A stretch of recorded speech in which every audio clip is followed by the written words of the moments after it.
Aujourd'hui, ça peut sembler un tout petit peu curieux, mais pour moi, c'est absolument fondamental. On reçoit Eli Cohen. Alors, en l'attendant, j'ai lu sa bibliographie. Et en fait, j'ai rien retenu parce que je l'ai lu presque comme un livre, parce que vous avez fait tellement de choses. Alors, bien sûr, vous êtes économiste, vous êtes au CNRS, vous êtes éditorialiste, et qui ne nous a pas vus dans de nombreuses émissions, et notamment dans C'est dans l'air. Et dans votre bibliographie, alors bien sûr, votre dernier livre que probablement beaucoup ont lu, Penser la crise, chez Fayard, je crois. Et si on lit simplement les titres des différents livres que vous avez faits, on comprend tout à fait le tropisme et pourquoi vous êtes ici. Qui gouverne les groupes industriels? Les grandes manœuvres industrielles, l'État brancardier, ça nous parlera à nous, politique du déclin industriel, le colbertisme high-tech, l'ordre économique mondial et le nouvel âge du capitalisme. Et vous avez également fait un film, Bulle, Crack et Rebond, c'était en 2008. Alors, pourquoi il est fondamental que vous soyez ici? Je pense que les associations humanitaires, quelle que soit leur taille, bien sûr, ce sont des gens qui sont motivés, ce sont des gens qui ont une spécificité, qui ont une technicité, qui ont également du cœur. Mais j'ai remarqué, lorsque nous étions à Médecins sans frontières, puis lorsque nous avons fait Médecins du Monde, et ensuite la chaîne de l'espoir, il y a une espèce de pudeur absolument totale, on ne parle jamais d'argent. Probablement certains d'entre vous rentrent de mission ou vont en partir. Ils appellent à la chaîne, est-ce que tu peux me mettre 2 boîtes d'instruments, les produits anesthésiques, les billets d'avion, les per diem. Je ne vous parle pas quand on construit un hôpital, comme on va faire la 2e à Kaboul, ou bientôt à Dakar, le projet Brazzaville. Personne ne parle d'argent. Quelques-uns ici, ils vont arriver dans... un tout petit peu en retard, Jean Roch, Alain qui en a pris quelques cheveux blancs, mais c'est le nerf de la guerre. On sait parfaitement, mais on n'en parle jamais ici, on sait qu'une intervention de chirurgie cardiaque, grosso modo, on est entre 1500 et 2000 $. Une intervention de chirurgie plastique, merci Bernard, ou de chirurgie membre supérieur, c'est beaucoup moins cher. On sait exactement ce que coûte tout ça. Et on en parle peu ou pas.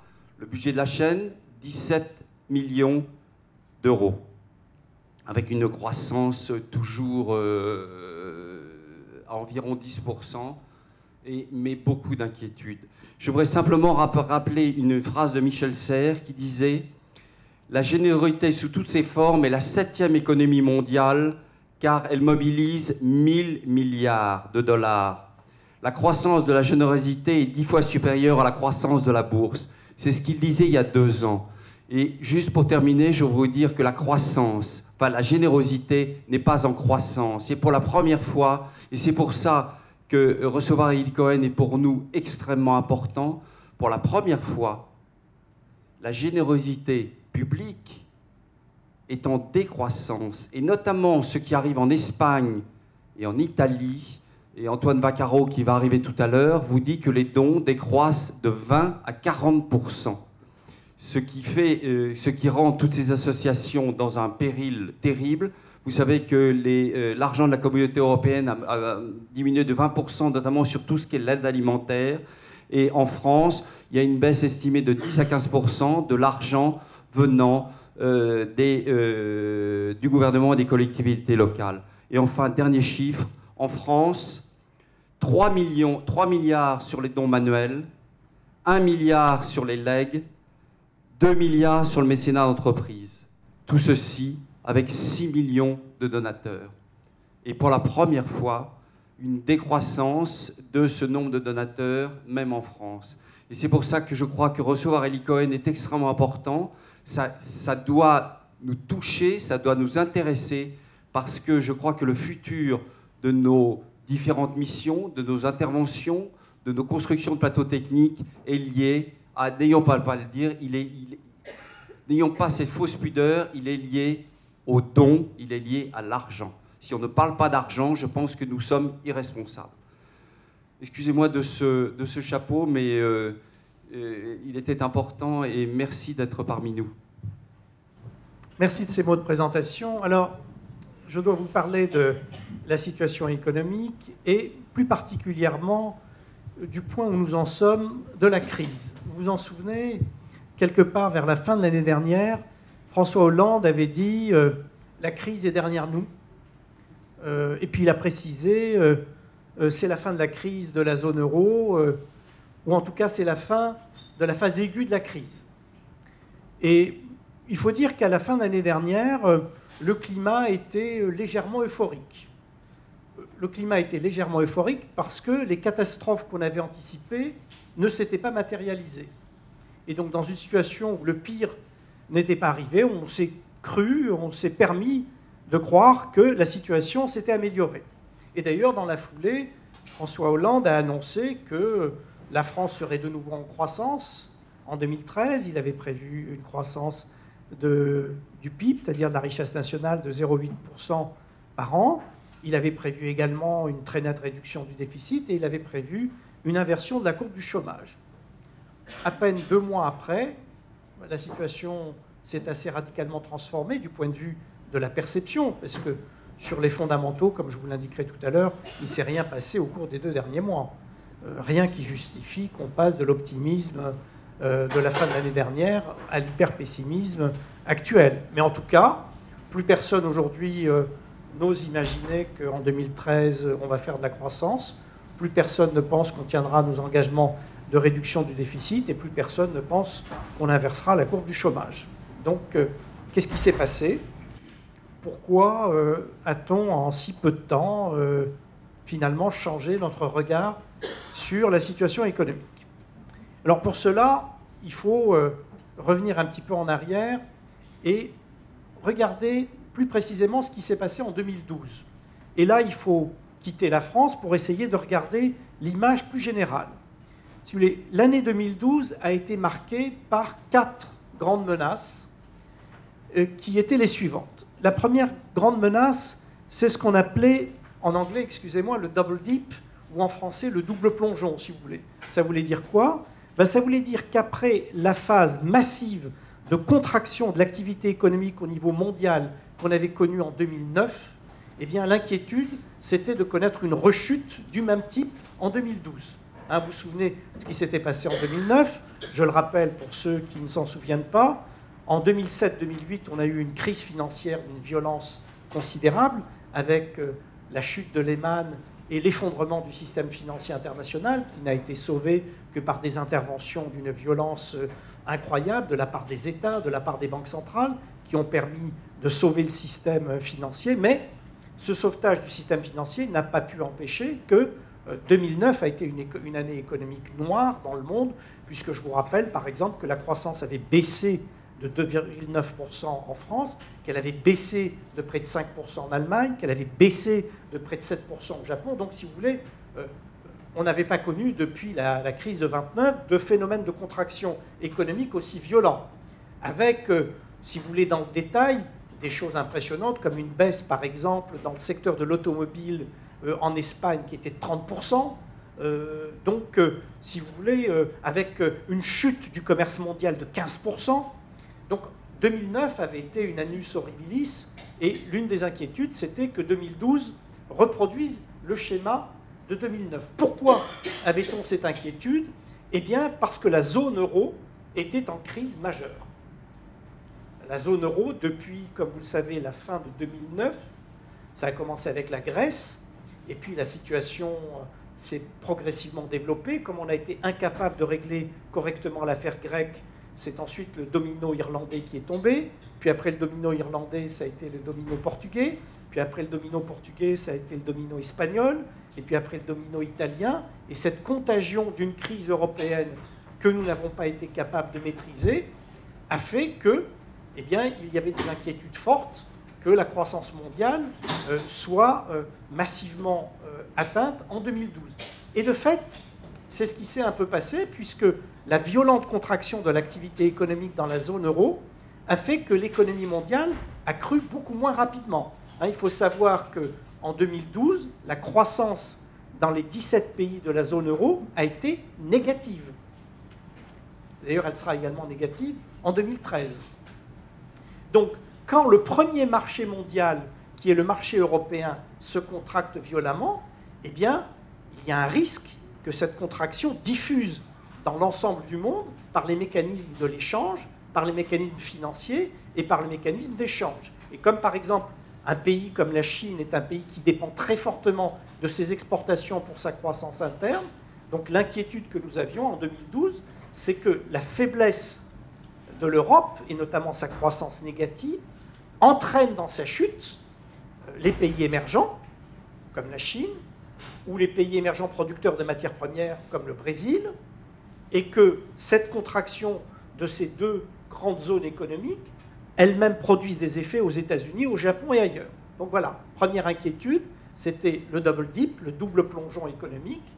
Deuxième inquiétude, que la zone euro soit toujours incapable de restaurer sa situation économique. Troisième inquiétude, qu'un pays comme la Chine, qui est un des moteurs de la croissance mondiale, voit sa croissance elle-même stoppée à cause des effets du ralentissement européen. Et quatrième inquiétude, vous en avez beaucoup entendu parler, c'est ce qu'on appelait le fiscal cliff aux États-Unis. Qu'est-ce que c'est que le fiscal cliff?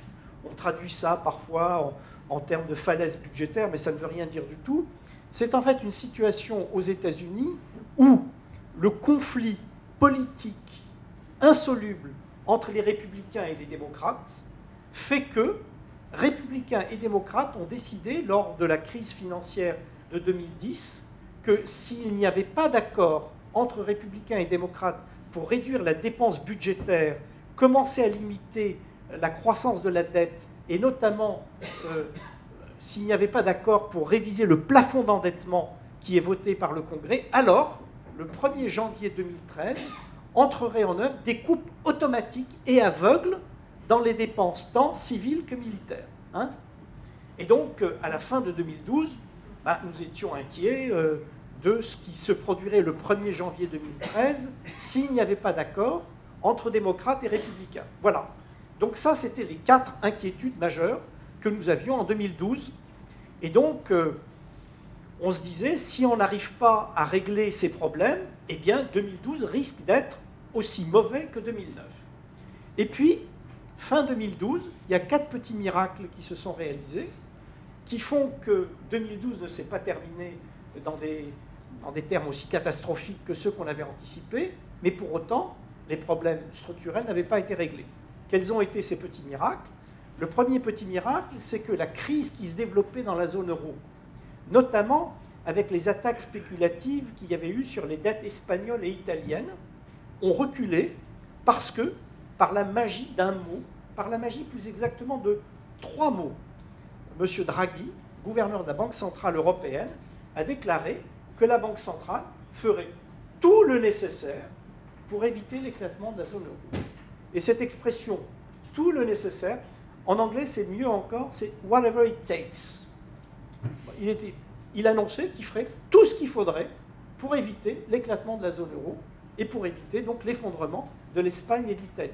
Et ces 3 mots ont réussi, mais en un jour, je n'exagère pas, à démanteler la poussée spéculative et à effondrer ce qu'on appelle les spreads de taux, c'est-à-dire les niveaux de taux d'intérêt en plus que payer des pays comme l'Espagne et l'Italie par rapport à un pays vertueux qui est l'Allemagne. Et donc cette déclaration a eu comme effet de donner un coup d'arrêt à la pression spéculative sur les pays de la zone euro, sur l'éclatement de la zone euro. Et vous savez qu'un certain nombre d'éditorialistes, d'économistes avaient déclaré que l'euro ne tiendrait pas le choc et qu'il disparaîtrait avant la fin de l'année 2012. Eh bien, cette déclaration de Mario Draghi a permis de refroidir la tension spéculative. Donc ça, premier petit miracle, les effets de la magie du discours de Draghi. En fait, j'exagère un peu. Il n'y avait pas que du discours. Il y avait derrière le discours un engagement qui était que la Banque centrale était prête à racheter sur le marché toute la dette espagnole et italienne qui se présenterait, sans limite, et pour les montants qui seraient nécessaires, C'est-à-dire que la Banque centrale était prête à accroître considérablement la taille de son bilan pour acheter toutes les dettes qui se présenteraient, pour éviter donc toute tension spéculative sur les dettes espagnoles et italiennes, et par contagion sur toutes les dettes des pays de la zone euro. Alors, simplement, quand je vous ai dit que c'était la magie du verbe qui agissait, je n'avais pas totalement tort, parce que cette parole de l'intervention illimitée de la Banque centrale était quand même conditionnée par une demande formelle de l'Espagne et de l'Italie, et les économistes savaient que l'Espagne et l'Italie ne demanderaient jamais formellement à être aidées, parce que ce serait reconnaître qu'elles avaient besoin d'une assistance, et reconnaître qu'elles avaient besoin d'une assistance, c'était du jour au lendemain passer du statut de pays normal au statut de pays aidé. Et donc, il n'y a pas eu de demande espagnole et italienne, et malgré tout, la spéculation a cessé, et l'Espagne et l'Italie s'en sont tirées provisoirement, puisque je vais y revenir tout à l'heure, aucun problème n'a été réglé, bien entendu. Donc voilà, la première bonne surprise, le premier petit miracle, c'est que la zone euro n'a pas éclaté, l'Espagne et l'Italie ne se sont pas effondrées. Deuxième petit miracle, la Chine a certes connu en 2012 un net ralentissement de son activité économique. Je vous rassure, hein, quand on parle de net ralentissement de l'activité économique en Chine, c'est passé d'un taux de croissance de 9,5 à un taux de croissance de 7,5. Hein. Bon, donc ça relativise, mais enfin quand même, on considère, si vous voulez, en Chine, qu'en dessous d'un niveau de croissance de 8%, compte tenu des afflux de population rurale qui remontent vers les villes, le chômage augmente, le chômage urbain augmente, et donc 8%, c'est un début de récession hein, en Chine. Bien, donc, petit miracle, la Chine ne s'est pas effondrée non plus. Pourquoi? Eh bien, figurez-vous, parce que la Chine a considéré que dans ce climat économique très tendu, avec la crise de l'euro, il fallait stimuler leur activité économique. Et ils ont décidé de stimuler leur activité économique en lançant un nouveau plan d'investissement de près de 150 milliards de dollars, ce qui fait que la Chine est le pays dans le monde, et même dans l'histoire économique, qui investit le plus par rapport à sa richesse annuelle produite. Hein. Le taux d'investissement sur PIB, si ça vous dit quelque chose, est de 54% en Chine, ce qui est absolument hallucinant. On ne voit même pas des phénomènes de l'ordre du 5e dans des pays développés. Donc, deuxième petit miracle, la Chine ne s'est pas effondrée. Troisième petit miracle, on a dû vous en parler lors d'une précédente réunion, tout le monde anticipait une montée des tensions géopolitiques et une crise majeure en Iran avec un risque d'attaque au cours de l'automne 2012 sur l'Iran avec un blocage du détroit d'Ormuz, une envolée du prix du pétrole, etc. Et rien de tout ça ne s'est passé. Il n'y a pas eu de flambée du prix du pétrole, alors que les analystes prévoyaient déjà un cours du pétrole à 250 $ le baril. Ah, il ne s'est rien passé. Là aussi, calme étonnant. Et puis, quatrième petit miracle, M. Obama a été élu président des États-Unis et pendant une semaine, les dirigeants républicains ont dit qu'ils étaient prêts à composer pour trouver un arrangement sur le budget et donc pour éviter le fameux fiscal cliff que j'évoquais tout à l'heure. Et en fait, on a évité le fiscal cliff puisqu'il y a eu un accord pour dire que, un, les républicains acceptaient une certaine augmentation des impôts pour les plus riches, et que, deux, les démocrates acceptaient certaines coupes budgétaires, notamment sur les dépenses sociales, et d'ailleurs, ce sont ces coupes budgétaires que nous sommes en train de voir mises en œuvre. Mais ce qui est important à noter, c'est que, si vous voulez, s'il n'y avait pas eu d'accord, les coupes qui auraient dû être faites étaient absolument colossales. Elles devaient être de près de 600 milliards de dollars, et ce sont ces coupes qu'on a évitées. Or, on avait prévu que si ces coupes avaient été réalisées, elles plongeraient les États-Unis en récession. Donc voilà, tout ceci pour vous dire que 2012 a été une année où il fallait avoir le cœur bien accroché, mais 2012 est en même temps une année où la croissance mondiale a été malgré tout de 2,5%. C'est-à-dire, ce qu'il faut que vous compreniez, c'est que je suis en train de vous décrire un horizon, un paysage, une perspective économique mondiale très très sombre, mais on était quand même à 2,5% de croissance mondiale. Et ceux qui ont un petit peu de culture économique historique, qui ont lu Angus Madison vous explique que le monde n'a pratiquement pas connu de croissance pendant les 1000 premières années de l'ère chrétienne. Il n'a connu ensuite, pendant les 800 années qui ont suivi, que 1/19 de croissance par an en rythme annuel sur les 800 années qui sont allées de 1000 à 1800. Et là, et si vous voulez, une croissance de 2,5% du monde, c'est absolument phénoménal par rapport au standard historique. Et en même temps, je suis en train de vous expliquer que l'année 2012 a été une annus horribilis. C'est pour vous dire un peu les... Alors, donc voilà, l'année 2012 s'est relativement bien terminée, et c'est sur cette base-là que notre président a commencé à décrire des perspectives qui allaient être plus rieuses pour la zone euro et pour la France. Si, il a prévu 0,8 de croissance pour 2013 et 2% pour 2014. On en est très très très loin. On en est très très loin. Et donc, il a prévu que le déficit budgétaire serait ramené à 3% du PIB, déficit budgétaire au sens de Maastricht, c'est-à-dire le déficit de l'ensemble des finances publiques serait ramené à 3%, et il avait prévu qu'à l'horizon 2017, on serait à 0% de déficit. Bien. Voilà. Donc, c'était la situation, et depuis 2013, depuis le début de 2013, c'est-à-dire depuis maintenant 2 mois, on a l'impression de nouveau que le paysage a changé et que de nouveau, les perspectives économiques s'assombrissent. Alors, qu'est-ce qui se passe? Qu'est-ce qui se passe en 2013? Qu'est-ce qu'on peut en espérer? Quelles perspectives on peut dessiner? Bon, la première chose que je dois vous dire, c'est que malgré tout ce qui va suivre dans mon propos tout à l'heure, on prévoit quand même une croissance mondiale de 2,5%. Donc, de nouveau, la croissance mondiale et, par rapport au standard historique, une très très bonne croissance. Alors, pour que vous compreniez quand même pourquoi je parle d'annus horribilis, il faut savoir qu'avant la crise financière qui a démarré, comme vous le savez, en août 2007, nous étions sur une trajectoire de croissance de l'économie mondiale de 4,5%. C'est-à-dire 4,5%, c'est la moyenne entre des croissances de 6 à 7% pour les pays émergents et de plus de 2% pour les pays développés. Et là, je suis en train de vous parler d'une zone euro en 2013 qui continuera à avoir une croissance négative. Alors, qu'est-ce que ça veut dire qu'une croissance négative pour la zone euro? Une croissance négative pour la zone euro, c'est la moyenne entre les pays du sud de l'Europe qui vont continuer à sombrer dans la dépression, Espagne, Italie, Grèce, Portugal, et des pays du Nord qui commencent à tirer leur épingle du jeu. Je pense à l'Allemagne, à la Hollande, à l'Autriche, aux Pays-Bas, à la Finlande. Vous allez me dire, et la France? La France est entre les deux, à 0. La France est à 0. Ce qui me permet d'ouvrir une petite parenthèse. Est-ce que vous savez de combien a cru l'économie française au cours des 5 dernières années? 0. 0. Alors c'est très important, il faut que vous le sachiez, parce qu'une croissance 0 pendant 5 ans, alors que la population a cru de 2,5, ça veut dire que chaque Français individuellement s'est appauvri.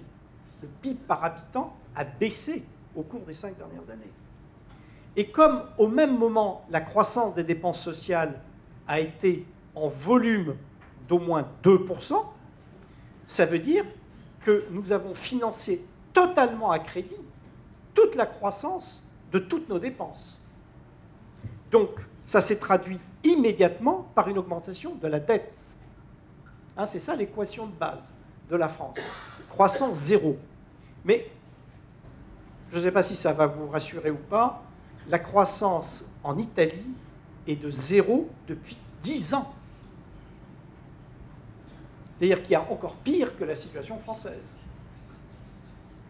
Et si on se projette dans les années à venir, on constatera probablement que des pays comme la Grèce, par exemple, quand on fera le bilan des 10 années qui vont, disons, de 2005 à 2015, ça se traduira probablement par une décroissance de 25%. Il faut comprendre la violence des chocs économiques que nous connaissons actuellement. Et bien entendu, ces chocs de croissance ont une traduction immédiate en matière budgétaire, et ils ont une traduction immédiate en matière de progression de la dette. Nous accumulons de plus en plus de dettes. Et la question est, jusqu'à quand on peut accumuler cette dette? La réponse à cette question, et ça me permet d'évoquer maintenant la situation européenne, après avoir évoqué la situation de quelques pays, on pourra supporter cette situation tant que des prêteurs seront prêts à nous prêter. Et qu'est-ce qui fait que les prêteurs sont prêts à nous prêter? Bon, quand même, les pays européens sont des pays massivement solvables, ce sont des pays riches, et a priori, il y a une masse considérable de liquidités dans le monde qui cherche à se placer. C'est ce qui explique, par exemple, que les prêteurs acceptent de prêter à un pays comme la France pour des courtes maturités, pour des taux d'intérêt négatifs. Hein? Et c'est le cas de l'Allemagne également. Hein, vous voyez ce que ça veut dire? Ça veut dire que la France emprunte sur un an à moins quelque chose. Vous allez me dire, mais qui est assez fou pour prêter de l'argent à moins quelque chose? Ben, c'est très simple. Des gens qui ont des masses de liquidités doivent les employer, et au fond, ils préfèrent les entreposer, si j'ose dire, auprès de créanciers très sûrs, comme l'Allemagne ou la France, plutôt que de les garder par-devers eux et de risquer de perdre cet argent dans des investissements qui seraient autrement plus risqués. Puisque vous savez que globalement, par exemple, si quelqu'un avait investi sur la bourse de Paris sur les 10 dernières années, il a perdu la moitié de son investissement. Donc il vaut mieux parfois placer son argent en liquidité à très courte durée, plutôt que de faire des investissements qui peuvent se révéler des investissements à risque. J'ai pris l'exemple de la bourse de Paris, mais j'aurais pu prendre d'autres exemples. Jusqu'à il y a peu, on considérait dans les réglementations financières internationales que l'investissement sans risque par excellence, c'était la dette d'État d'un pays développé. Jusqu'au jour où la Grèce a dit qu'elle ne pouvait pas rembourser sa dette et les investisseurs privés ont dû accepter volontairement une baisse de 50% sur la valeur faciale des dettes contractées auprès du gouvernement grec. Et la question qui se pose aujourd'hui, c'est est-ce que la situation de la Grèce est une situation totalement isolée, ce qui serait gérable, ou est-ce que après la Grèce, on risque d'avoir le Portugal, après le Portugal, on risque d'avoir l'Espagne, l'Irlande ou autre? Parce que si vous faites l'hypothèse qu'il peut y avoir des défauts partiels sur des dettes souveraines de pays comme l'Espagne, l'Italie, etc., alors la crise que nous avons connue jusqu'à présent, c'était un petit entremets.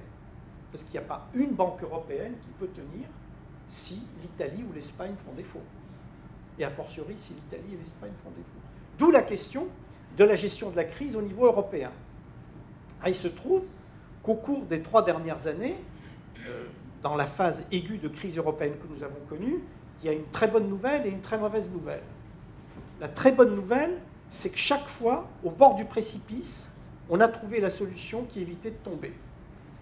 Et c'est ce qui a donné ces épisodes un peu cocasses que vous avez tous présents à l'esprit, de Nicolas Sarkozy qui arrive du dernier sommet de la dernière chance, sauf qu'il y avait un sommet de la dernière chance tous les 6 mois à peu près. Et qu'à force de sauver l'Europe et l'euro, ça avait un petit effet comique, quoi. Donc ça, c'est la bonne nouvelle. Au bord du précipice, on a été capable de trouver les solutions. Alors, quelles ont été les solutions? C'est essentiellement des mécanismes de garantie de dette que collectivement nous avons prises pour venir en aide à un pays en difficulté. La mauvaise nouvelle, c'est qu'on n'a réglé aucun problème. Et que donc, on a reporté chaque fois le problème de quelques mois. Alors, quels sont ces problèmes qu'on n'a pas été capable de régler? Si je suis trop long, vous me le dites. Hein? Ça va pour le moment? Bon. Quels sont ces problèmes qu'on n'a pas été capable de régler jusqu'à présent? Ben, le premier problème qu'on n'a pas été capable de régler, c'est que quand nous avons fait le marché unique européen et quand nous avons fait la monnaie unique européenne, l'hypothèse faite par les hommes politiques, pas par les économistes, par les hommes politiques, c'est que la monnaie unique plus le marché unique allait favoriser une convergence des économies. Or, ce n'est pas ce qui s'est passé. Ce qui s'est passé au contraire, c'est que les différences entre économies se sont creusées entre les pays du nord de l'Europe et les pays du sud de l'Europe. En gros, les pays du nord de l'Europe, qui étaient des pays industriels, exportateurs et sérieux en matière budgétaire, sont devenus encore plus exportateurs, encore plus sérieux. Et les pays du sud, qui étaient des pays plutôt de services, plutôt laxistes budgétairement, qui avaient plutôt une propension à avoir des politiques de la demande plutôt que des politiques de l'offre, ont aggravé tous ces travers. Et donc, du coup, l'écart s'est considérablement creusé entre les pays du Nord et les pays du Sud de l'Europe. Alors, a priori, ce n'est pas très grave.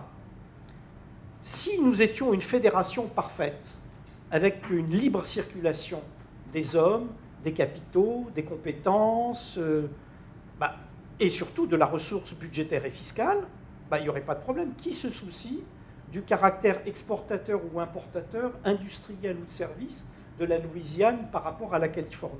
Personne. Mais le problème, c'est que nous ne sommes pas les États-Unis. Nous sommes une collection d'États liés mollement par des accords de monnaie et par des accords d'échange. Et donc, quand un pays est systématiquement déficitaire, prenons au hasard la Grèce, en fait, il a besoin de se refinancer en permanence. Auprès de qui? Prenons au hasard l'Allemagne. Donc, il faut que l'Allemagne accepte de refinancer en permanence la Grèce. Si pour une raison ou pour une autre, l'Allemagne ne veut plus financer la Grèce, eh bien, c'est la crise. Bien. Et donc, nous sommes dans cette situation. Alors, comment on peut sortir de cette situation? Et là, vous comprenez la nature de la crise que nous vivons actuellement, soit par une accélération de la fédéralisation, et donc nous devenons vraiment des États-Unis d'Europe, soit au contraire par l'éclatement. Et vous comprenez que nous ayons périodiquement ce débat qui ressurgit. Et d'ailleurs, pas plus tard qu'il y a une semaine, avec les élections italiennes, on a eu un résumé superbe de ce que je suis en train de vous dire. Vous aviez d'un côté le candidat du clan de la raison, M. Monti, qui expliquait que certes c'était pénible, certes c'était difficile, mais qu'en gros il n'y avait pas d'autre solution. Et il était soutenu par tout le monde, il était soutenu par les Français, par les Allemands, par tout le monde. Le problème, à l'arrivée, il fait moins de 10% des voix. Et puis vous aviez à côté une paire de démagogues qui disaient que tous les problèmes de l'Italie venaient de l'Europe et qu'il fallait s'affranchir de la tyrannie de Merkel et de l'euro, et qu'il fallait sortir de l'euro, ou en tout cas faire un référendum sur l'euro. Et ces deux candidats ont eu plus de 50% des voix. Ça veut dire quoi? Ça veut dire que c'est le résumé de l'impasse européenne actuelle. C'est-à-dire, oui, il faut, d'une certaine manière, pour que les pays européens s'en sortent, individuellement, qu'ils pratiquent ce que j'appelle une dévaluation interne. C'est-à-dire qu'ils baissent les salaires, qu'ils baissent les prix, qu'ils baissent la dépense publique, et qu'en gros, ils organisent leur appauvrissement collectif. Mais vous ne pouvez pas donner comme perspective à un peuple l'organisation par ses gouvernants de l'appauvrissement collectif. D'où les ravages qu'on constate en Espagne actuellement avec le démantèlement du système de santé, d'où les ravages et le développement galopant de la misère qu'on constate actuellement au Portugal. Et donc les peuples, légitimement, disent non, on n'en veut pas. Et donc comment on résout cette contradiction? Eh bien, c'est l'impasse européenne actuelle. On n'a pas de solution véritable. Et c'est ce qui vous explique qu'en 2013, nous allons connaître de nouveau une année de croissance négative. Bon, je peux développer également sur les États-Unis. Le problème, je l'évoque rapidement, le problème aux États-Unis, c'est que pendant des décennies, on avait vanté les mérites du système institutionnel américain et l'aptitude au compromis des républicains et des démocrates dans le cadre du Congrès, et l'absence de différends idéologiques majeurs dès lors qu'il s'agissait d'assurer les équilibres budgétaires et fiscaux. Eh bien, avec l'émergence du Tea Party aux États-Unis, on a maintenant une droite républicaine qui est dans une logique de destruction de l'État redistributif tel que nous le connaissons, et donc on a des affrontements de plus en plus violents avec une incapacité à forger des compromis tels qu'on les connaissait. Et donc, du coup, pour ce qui nous intéresse, nous, sur l'activité économique des États-Unis et sur l'impact de cette activité sur le reste du monde, eh bien, au minimum, on peut dire que la croissance américaine cette année, en 2013, va être amputée du quart, à peu près, à cause de cet effet de la conflictualité sur le fiscal cliff. Voilà. Et je termine d'un mot sur le reste du monde. Comme en même temps, les pays qui croissent le plus vite actuellement, comme la Chine, le Brésil, l'Inde, ne sont pas capables, notamment la Chine, de connaître un développement autocentré, c'est-à-dire prenant davantage appui sur leur demande intérieure pour croître, eh bien, même ces pays émergents dépendent fortement de l'évolution de la conjoncture dans les pays développés pour eux-mêmes croître. Alors, ceci étant, pendant que nous sommes en crise, juste un petit rappel également. Je vous ai dit tout à l'heure que la croissance de la France et la croissance de la zone euro au cours des 5 dernières années avaient été de 0. Quelle a été au même moment la croissance de la Chine pendant ces 5 dernières années? 50%. Pendant que nous faisions 0, ils faisaient 50%. Alors, quand vous accumulez sur la moyenne période des croissances zéro d'un côté et des croissances de 12% par an de l'autre, qu'est-ce qui se passe? Eh bien, au bout d'un certain temps, c'est l'ordre mondial lui-même qui bascule. Et 2012, ça a été une année importante également, parce que pour la première fois, le PIB des pays émergents a été plus important que le PIB des pays développés. Et là, on assiste à un vrai basculement du monde.